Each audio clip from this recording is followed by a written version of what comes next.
Previsioni rispettate. Un sabato da bollino nero, quello appena trascorso, con lunghe code e traffico intenso per tutta la giornata. Caotica la situazione in mattinata nel nodo autostradale di Padova a causa di una serie di microtamponamenti risolti con 3 feriti leggeri, il primo all'alba intorno alle 5, l'ultimo poco prima delle 9, entrambi all'altezza dello svincolo tra la A13 e la A4 in direzione di Venezia e poi di Trieste.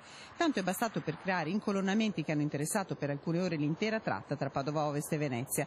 Fino a mezzogiorno la situazione è stata critica con traffico intenso e rallentamenti a fisarmonica. Tutti i turisti diretti verso le spiagge venete friulane, verso Croazia e Slovenia, tanto che a un certo punto Autovie Venete è stata costretta addirittura a chiudere l'autostrada tra Venezia e Trieste, indicando come direttrici alternative la 27 e la 28.